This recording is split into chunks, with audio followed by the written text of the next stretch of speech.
Hi, my name is Angelo Lopez. I'm a Filipino American editorial cartoonist based in the San Francisco Bay Area. And today I have the great honor to speak to two great Filipino political cartoonists, Bern Fabro and Isang Tasang Kape. Now, I hope I pronounced that Yeah, right. yeah, you got it. Okay, both of them are in the Filipino political cartoonist group, Patik Bulag, and you can find the cartoons of Patik Bulag on their Facebook page as well as on the Philippine news site Rappler. So it's good to see you both again. Good to see you, Angelo. Okay, thank you. Been a Okay, while. okay. Hey. So, okay, my first question and stuff. Well, what are both of your thoughts on the Trump reelection? And I guess how do you think the second Trump presidency is going to affect the Philippines? Uh, you first, Spern. Okay. I think it depends on the people Trump's going to appoint, uh, which have direct relationship, specifically those position which deals with the defense and foreign relation. I've heard Trump is uh, like he's going to appoint Mark Rubio Yeah, as defense secretary, yeah, which many defense expert here in the Philippines would agree that Mark Rubio would be beneficial to the Philippines because Mark Rubio is like he's really against with Chinese intrusion in the West Philippine Sea. yeah. So I think it's really depends on who Trump appoints. Okay, I actually didn't think of that. I was just thinking Trump, but yeah, you're right. His appointments are important. Yeah. Hmm. On my part, actually, I was surprised. Of course, I was, I was like, You're not the only one. what are these guys thinking, right? Because you have a leader who has already been what convicted or no, Yeah, he yeah, has cases lined up against him, and yet he gets elected for the second time.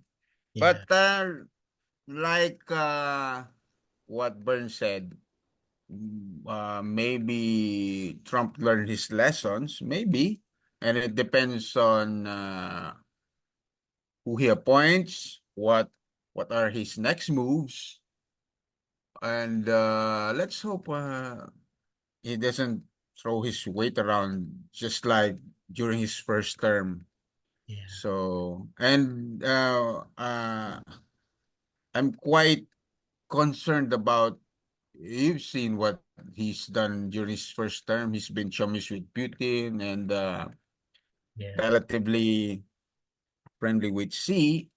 Yeah. Let's hope it doesn't happen again. Oh, okay. That's Yeah. my hope. Yeah. Okay. Yeah. Wish me luck, okay? Yeah. Hey, you've got lots of things to draw. Yeah. That's such an opportunity. You'll be having a field day. Uh, Yeah, yeah, yeah. I'd rather not have that many opportunities, actually. Yeah. But before we go on with politics, I'm just curious about your backgrounds and stuff. I think in our last talk, I never asked you both. How did you both get into politics, the political cartooning, and who were your cartoonist heroes and heroines? yeah, Bert. Me, actually started early as grade six. I Wow. was like the teacher just point me, hey, you want to be a cartoonist? Then okay. Then it continued until high school up to college.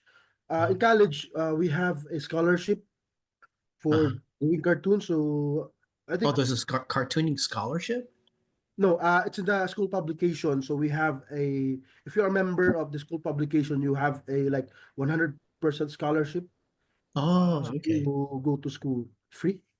Oh, that's cool. Yeah. Then as to my cartooning heroes or my influences, Yeah. first two Filipino cartoonists, Larry Alcala and Rene Aranda from the Oh, okay. Philippines. Then Matt Groening, you know Simpson.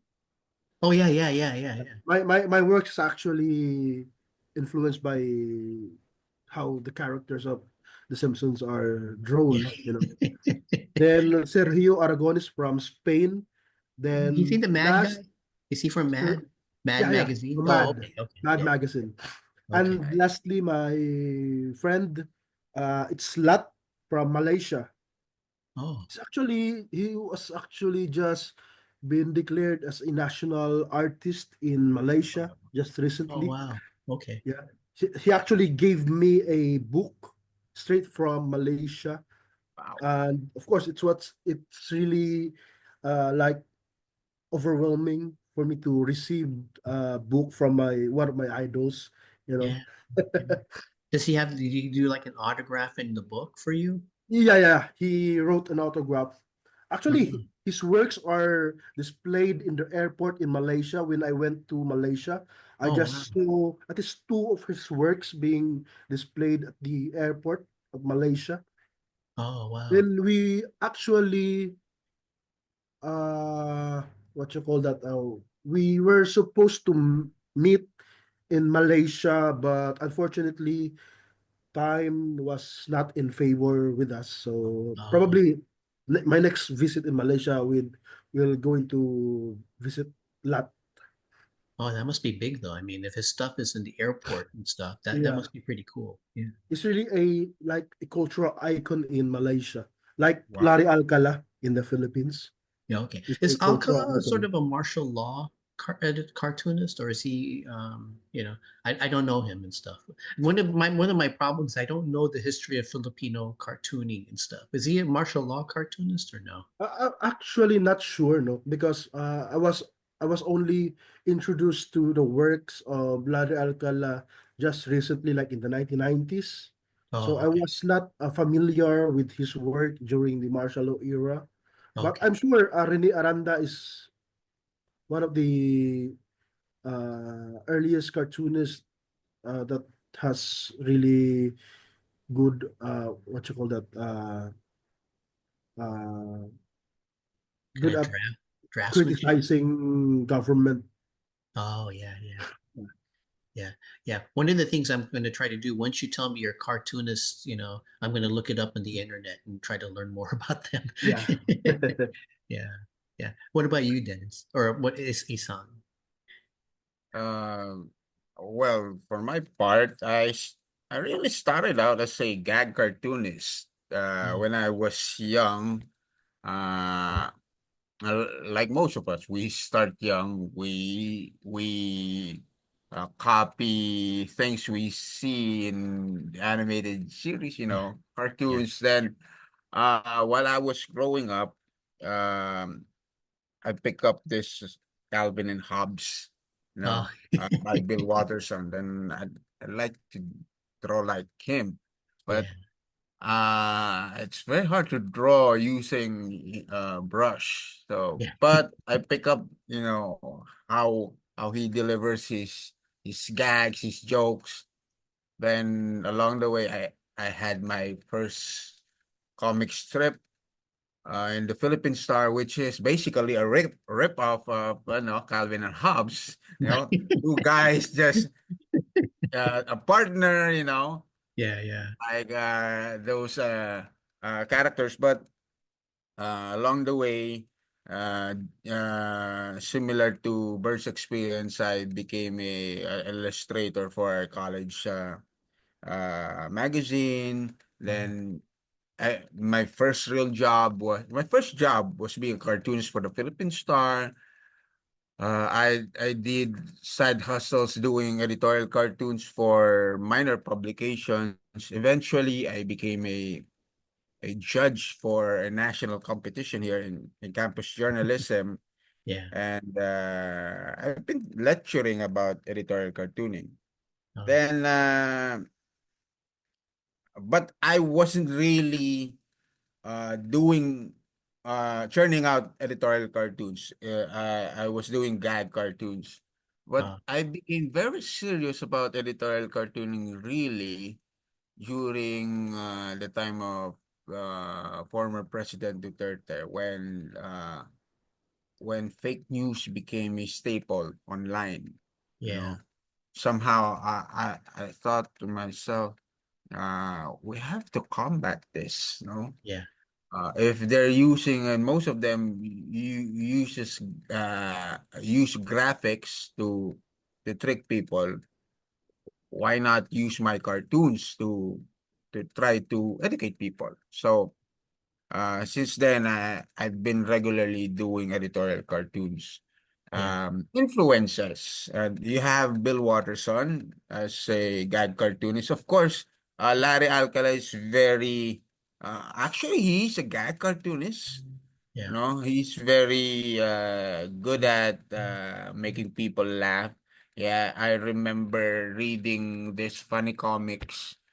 Uh, these are the local comics here in the Philippines. They call this funny comics. He has a Yeah. comic strip named Bing Bang Boom. Three Yeah. characters. He created lots of characters, and like Bern said, there's Sergio Aragones.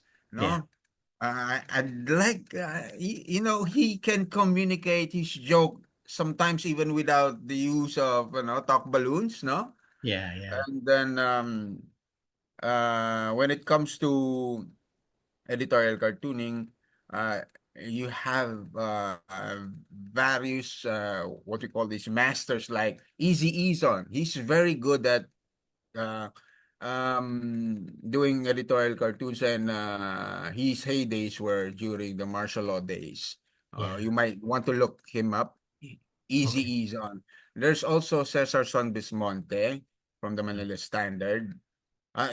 These are now Cesar San Bismonte and Corky Trinidad. I bought his book, Corky Trinidad. Oh, I can't see it I, too well. Hold on. these are late influences because Um, as much as possible, I want to expose myself to various yeah. influences to further develop my style. And also, Cesar Son Bismonte is I've seen his work back in the year 2000. He has a compilation of editorial cartoons, and that's my way to educate myself. Uh, I wasn't. I call myself a self-taught cartoonist. I learn from what I see, and yeah. I I I don't have this formal education when it comes to cartooning. So these materials and cartoonists, I consider them they're my teachers. You Yeah. know, so they heavily influenced me. Who else? There's Neil Doloricon, a Oh, very good yeah. cartoonist. He used to be rest in peace, but he used to be a dean of UP Fine Arts. So Oh, I've seen him work personally when I've seen him personally oh, that's doing so an cool. editorial cartoon back when I was a trainee for the Uh, Manila Times, no? yeah. I was a trainee reporter, Oh, you and met him. Wow, that's so I cool. visited him in his he has this small office. No, for a legendary artist, he only have a very small office, and he was busy drawing Yasser Arafat. Uh, No, yeah, using yeah, this. It's very he he's very talented. I told myself I want to draw like that. I mean, I may not be able to copy the style, but the yeah. way he moves the brush, I want to be like that. I told myself. Yeah, Yeah. I'm curious. For both of you, did it benefit? Did you both benefit from being in a culture where there's a rich history of Filipino cartoonists? Do you feel like you're, uh, is there a rich, like comic books, comics strips? Isn't there a rich history of Philippine cartoonists? Or am I wrong? Actually, Uh, unfortunately, with us, in the Visayas, Yeah. especially in my hometown, we actually don't have a lot of reference, unlike in Manila. So we have, Um, if you are really interested to cartooning, you have to do it on your own. You have to search, research, no? Because we don't really have like big names like what they have in Manila or in Cebu, no? yeah. So Okay. we really have to do it on our own. Oh, okay. Okay. I'm curious for you both. What's your process for creating your cartoons? And for both of you, do you guys have a set schedule to do the cartoons or no? I actually don't have a Uh, schedule uh, when I'll going to be when I'm going to post a certain cartoon. Yeah. So as if there's an issue or a certain event that is really uh has like really recent, no, so Yeah. I have to like to draw the cartoon. So that's why I don't do digital drawings. Oh, I just draw it on like on the paper, then put some highlights, then post. So my like I want to give like a uh, raw drawings, no? So oh, yeah, yeah. I'm no longer uh, doing some digital cartoons, but Okay. probably soon I'll go back to digital cartoons if I have to. Yeah. Okay. Okay. Oh, how about you? Mine's the process actually is oh, internet.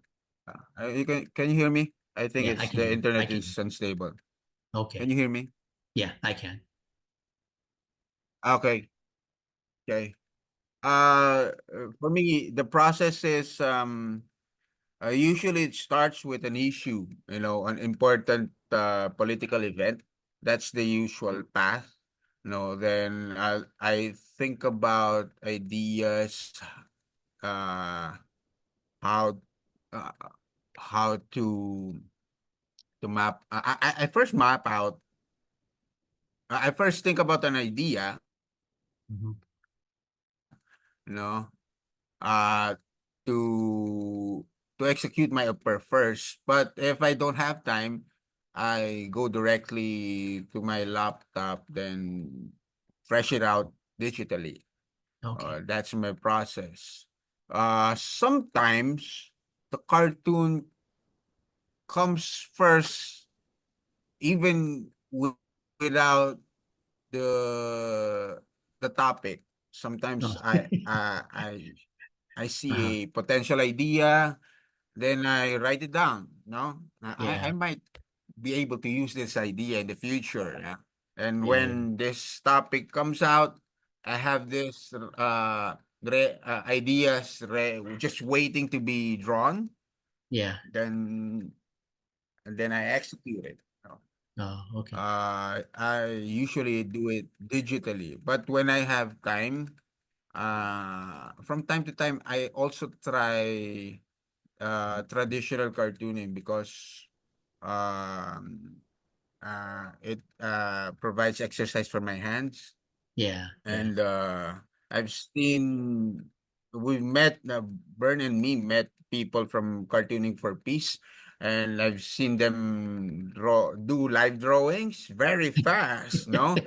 And I said, I wanted to draw like exactly like that, the process is very fast. So I'm reintroducing myself to traditional cartooning, Oh, and okay. I Okay. even bought the same uh tools they use.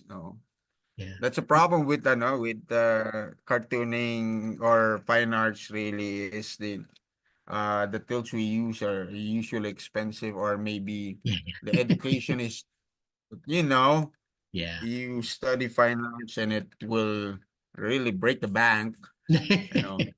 That's why I studied journalism, because I only needed a typewriter to study journalism. Well, yeah, but but that we do things because we love things, and I guess Bern would agree that you know even with meager resources, we try to draw whenever Oh, we can. yeah, Yeah. yeah. How was it being with the cartooning for? I saw that on Facebook. Was it a lot of fun meeting those cartooning for peace cartoonists? Yeah. For Bern. Actually,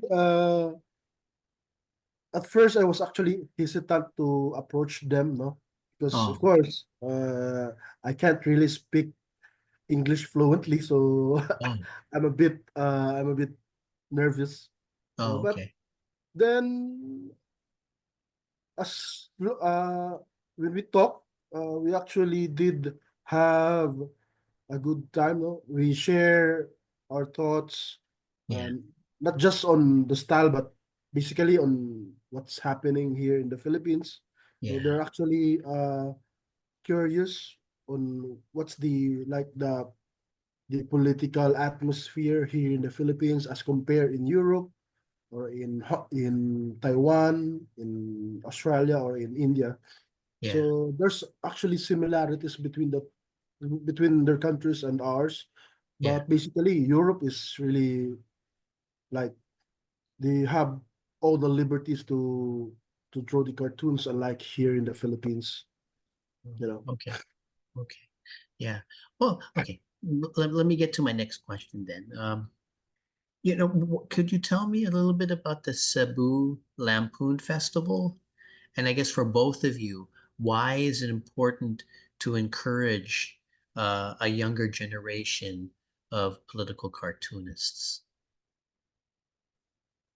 Okay, actually, Cebu Lampun Festival was actually I've thought about it because we don't have a festival like the cartoon festival like what you do in other countries, or I think they also have in Manila. So we don't Oh, have that here in the Visayas. So Joshua, and our other colleagues decided to like let's have a like an exhibition of cartoons, no? yeah. So initially, the cartoon festival was supposedly for Filipinos only, no? Oh, yeah, yeah. Then a friend of mine, I don't know if you know Fadi Abu Hassan, is from based in Norway. Is like a Palestinian refugee in Oh, Norway. okay. Yeah, yeah. So he decided to help me. So to cut the story short, a lot of foreign cartoonists joined the festival, and unfortunately, like less than 10 Filipinos joined the first Oh, Cebu Lampun.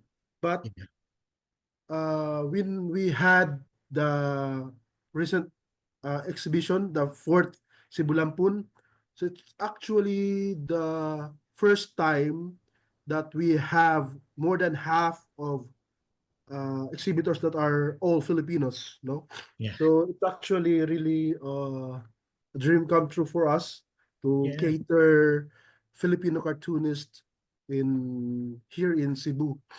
Oh, So actually, to answer, no, it is really very important to encourage the youth to engage in political cartoon because it helps them to think critically and to get involved in the political discourse through oh, the cartoon, no? yeah. Then there will be uh if we teach the youth, of course there will be a continuity with the cartooning among the Filipinos, no? So that's one of our aim, no, na hopefully cartooning will continue until probably when we get 80 years old, or probably be dead by Yeah. that time. I think this is just a flu, right? Yeah, I think you'll be Yeah. okay. Yeah, I like the cartoons. I think I judged one year and stuff, and from what I saw, the cartoons are really good and stuff. They're really good. I mean, it was during the Duterte era and stuff, so there was a lot to do cartoons on. So it was a tough time, but there were a lot of good cartoons. Yeah, yeah, Well, on my part, it's very important to educate or to teach the youth, those who are not at least talented enough to draw cartoons, so to teach them how to use their voice, in such a manner that they will be able to help the society. yeah. Um, I mean, me, Burn, cartoonist Zach, can voice out, what we can voice our opinion out, but people might not listen if it's just us. Yeah. Now, if we can amplify that voice, teach the younger ones how to draw and learn, teach them how to be discriminate when it comes to political views, maybe the voice would be louder in the future. Lots of Wow. cartoonists Yeah. voicing out the truth. Uh, and Yeah. maybe the government would eventually listen to us. Uh, because if it's just me and um, and the crew of Pitik Bulag, we're going to get old someday. And we need to pass the torch and uh, s- somehow someone will continue the fight. And I love what Bern is doing with Cebu Lampun, Oh, and he's inviting, foreign cartoonists to participate. yeah. It's like giving RU the opportunity to learn other cultures Yeah. without leaving the country, because we all know traveling gives you an opportunity to enrich yourself, right? Yeah. If you don't have money, but you get to meet foreigners who experience similar things like you, Yeah. maybe they become more educated. They will have a wider perspective. Yeah. Mm, It's great to build that new uh, that community. in, that improves a cartoonist. Yeah. Yeah. You Yeah. can have a wider perspective, more ideas to draw. It adds depth into your art, things Yeah. like that. Yeah. Yeah. I think that's a good idea. I didn't think about that, but it's good to pass the torch to keep a large community going, right? Yeah, Yeah. true. Yeah. Yeah. Oh, okay. Okay. Well, here. Um, we got 8 minutes left for this first video. Let me ask you one more question, and if you don't finish your answers, we can go in the second Zoom link after this. So, but for both of you, um, what are your thoughts on the recent split between Bongbong Marcos and Sara Duterte? And you know, what do you think this split means for the Philippines? Actually, I'm not surprised with what happened to them, Oh, okay. because at the very beginning, those both parties are really power hungry. So it's not surprising that it would result to this fiasco. So those people are just running not for the sake of doing good for this country, but for Yeah, the benefit of their family. yeah, So just be blunt. I'll be blunt with yeah. my opinion. So I think that's the that's what happened to them right now. Okay. Are you worried about Bong Bong losing his head or you know? Well, on Actually, my I'm part, not worried because it's already been expected, you know. Oh, okay. Yeah. Okay.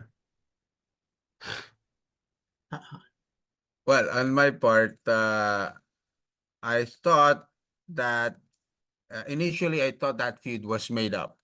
That's fake.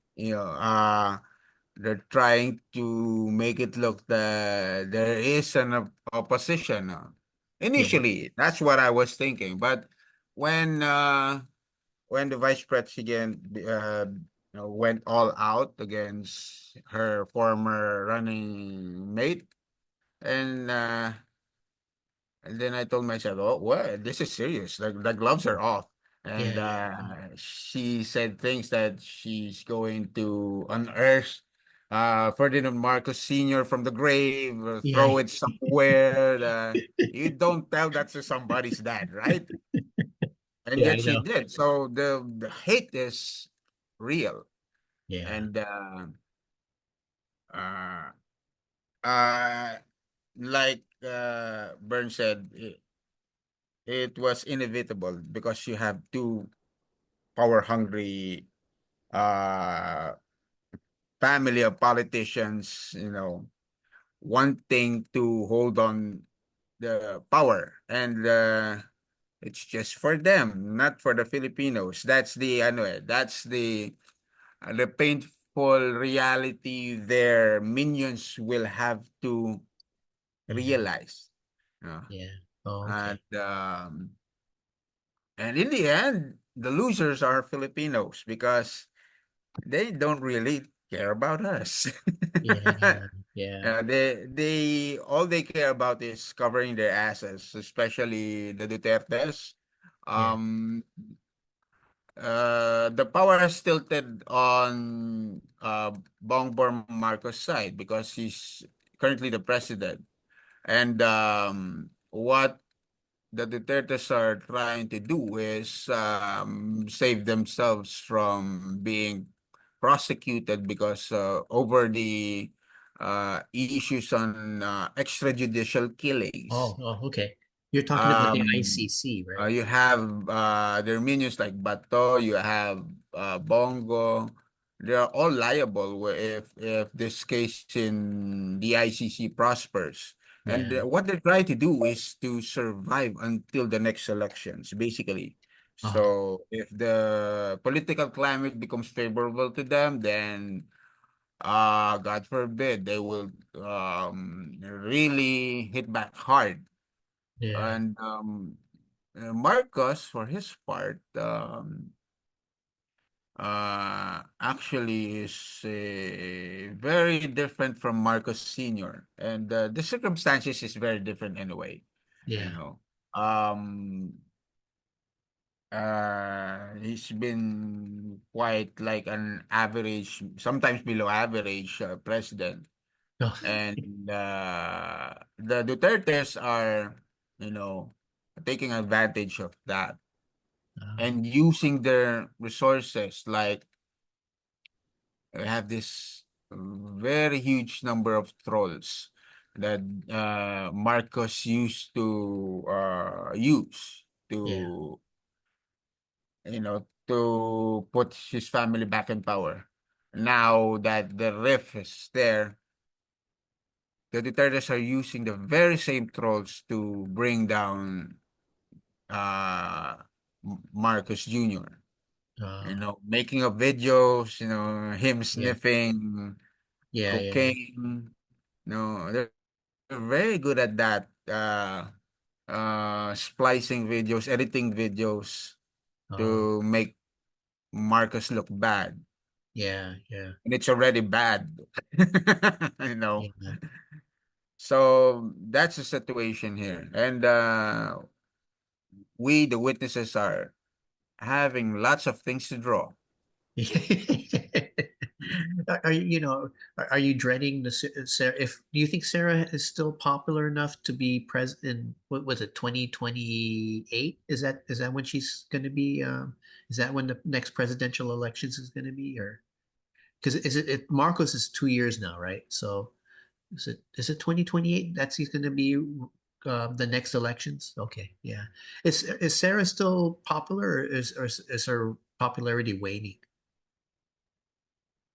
Here in the Visayas and in Mindanao, I think, yeah, is Oh, still okay. popular. Their families still popular.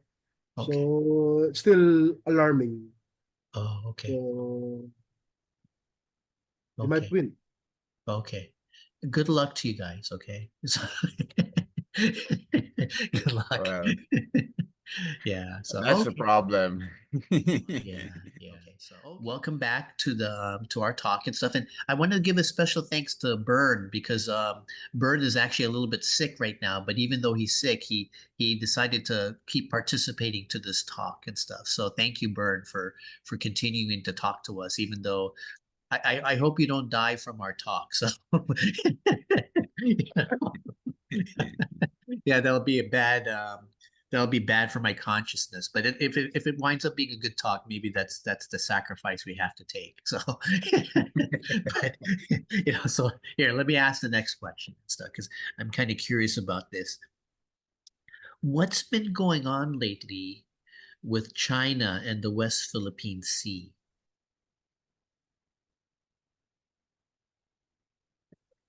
I actually haven't heard new things about West Philippine Sea, but I think I don't know.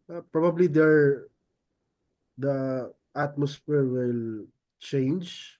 Hopefully, if the new defense secretary would be Mark Rubio, probably. No, Oh, okay. so I'm just hoping that the the big guys uh, will be on our side. Yeah. Okay. Yeah. Well, wait. Well, the China may have been relatively silent, but from the latest news I've seen is that they're about to protest these maritime laws recently passed by the Philippines. Oh, so if may read, it's like this uh, Chinese protesting this passage of a law of the new maritime and archipelagic lane sea laws. Now, What is that? so What's the law? it's Actually, I obvious don't. that these laws were passed, to protect our territory, and China doesn't Oh, like that. okay. Uh, what they think is our territory is their territory. Oh, That's China being China. yeah, yeah, yeah. And anything that opposes that will, of course, ruffle feathers there in Beijing. So that's the news that I've been hearing. They'll be doing some protests about the those maritime laws. But as far as hostilities in the West Philippine Sea, I haven't heard anything new, you Oh, know, okay. regarding the hostilities.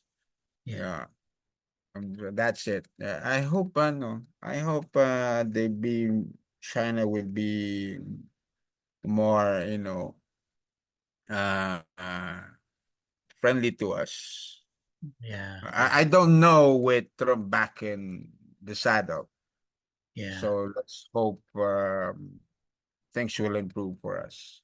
yeah. I think one of the things I've always worried about is I don't want the Philippines to get stuck in the middle of a conflict between the U.S. and China, right? So I'm crossing my fingers. I didn't think about Marco Rubio and stuff, but I you know um, yeah, I generally don't like him actually. But if he becomes a good Secretary of Defense, and maybe I'll change my mind about him and stuff. So I'm hoping he's better than I think.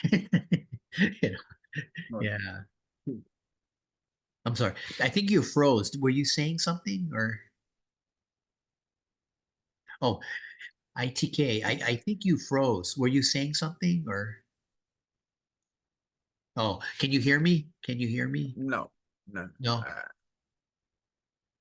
yeah, I can hear you. Yeah. Okay. You kind of froze. Were you saying something? Did I interrupt you or anything? Or Um, I think the connection is a bit unstable. oh, So, okay, okay, okay. but the audio keeps coming in. Oh, okay. Yeah, yeah. Did you have anything to add? Did I interrupt you or anything or no? About China and the West Philippine Sea or no? Um, well, I have nothing more to add. Just Oh, okay. uh, I'm quite concerned that when things get quite silent, uh, Oh, when things are silent, there's something happening in the background, oh, and okay. well, you know it, you're surprised something happened though. So I hope it isn't happening to our disadvantage. Yeah. Okay. Okay. So, okay. Well, let me ask you then another question. What do you both love about political cartooning, and why are political cartoons important to you both? Uh, for me, no, the things that I like about digital cartoons is because it helps us think critically.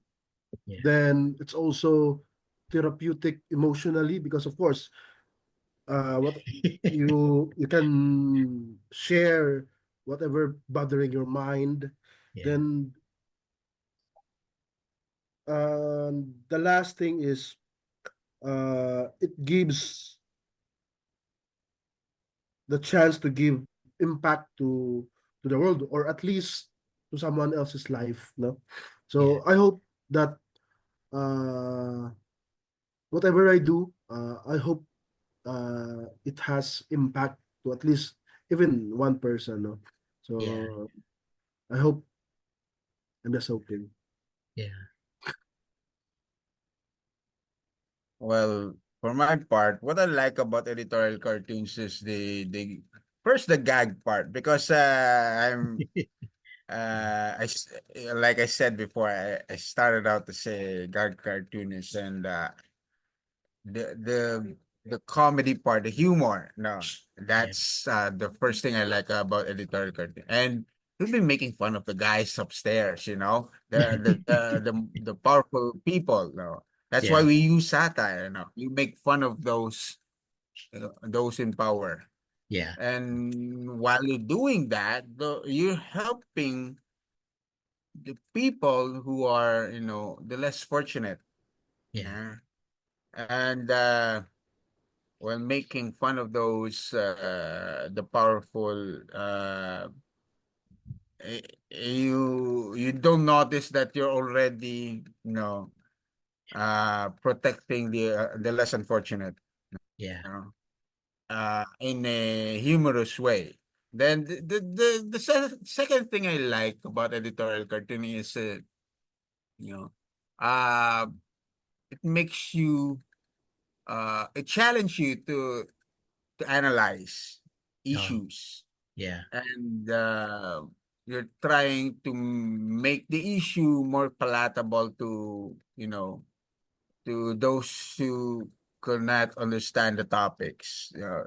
in the form of cartoons, right? Yeah. Yeah. So uh you make them think, you encourage people to talk about the issue, and when they talk about the issue,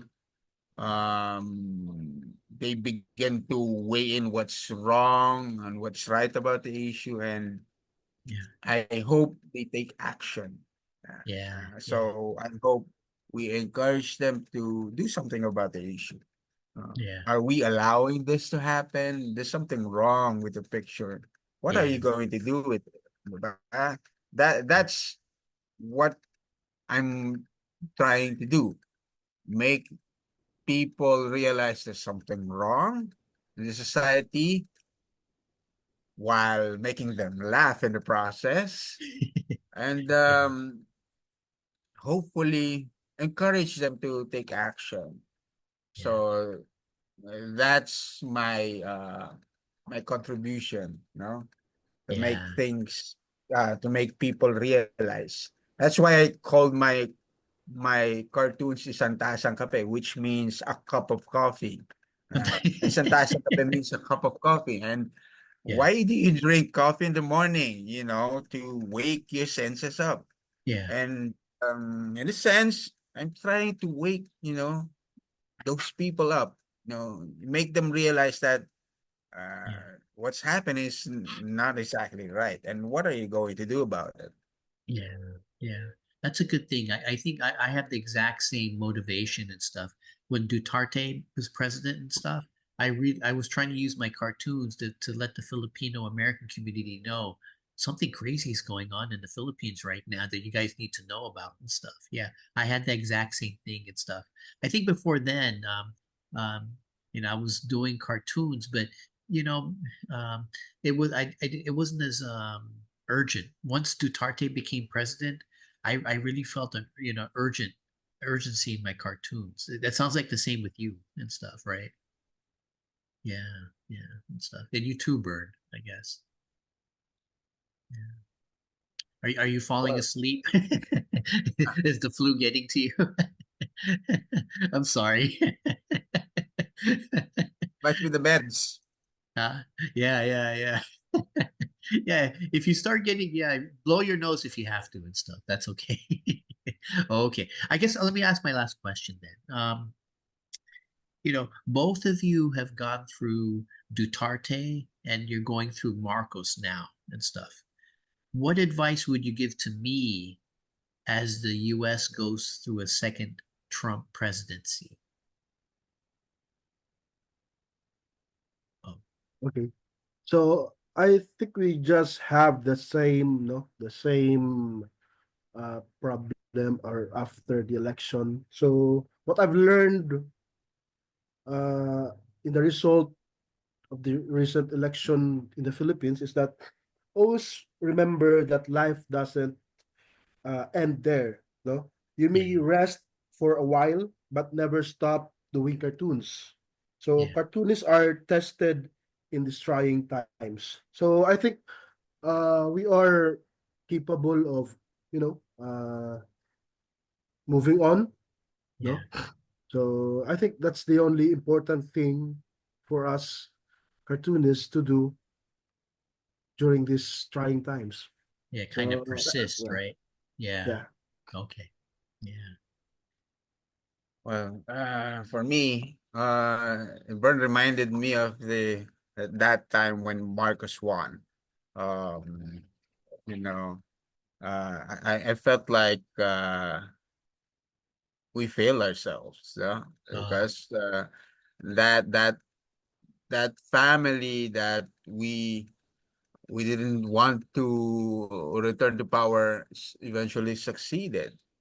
yeah. And what we did is cry for a while, then realize that our work is not yet done. You Yeah. know, our work is not yet done, and I guess that's the same for you guys there in the States. Yeah. And lots of Yeah. waking up to do. Uh, lots of people to educate. Yeah. So um, be vigilant. Uh, look at the issues. Then if there's something wrong, draw something about it. Oh, okay. Okay. Well, thank you both and stuff. That's it. Yeah, yeah. Wish me luck, okay? I'll wish you guys luck too. You guys got 4 more years of Marcos and stuff, so so I We think we both need need luck. yeah, all three of us need luck and stuff. But oh yeah, and I'm hoping, yeah, because after Marcos, who knows how Sarah Duterte will do on her in 2028. So I'm gonna cross our fingers both on that too. It's like because I really don't want any Duterte to come back to power and stuff. So We'll see. We'll see. I'm kind of curious. One thing that popped in my mind is Bongbong's sister a candidate, or is she not that popular? Sorry, once Is again. Yeah, is Bongbong's sister, right? You know, isn't there a Marcos in this in the legislature right now? Yeah, in the Senate. Yeah, yeah. Is she powerful, or is she somebody that people don't look at? I think she's powerful Oh, because okay. probably. Oh, okay. Okay. Well, good luck with you guys then too. So, so wish us luck and stuff, and hopefully in a few weeks, I'm going to try to enjoy these last few weeks of our democracy. So, I wish you well and stuff. And Burn, yeah, I hope you get over your flu soon and stuff. So, thank you. So, okay. Thank you, Angelo.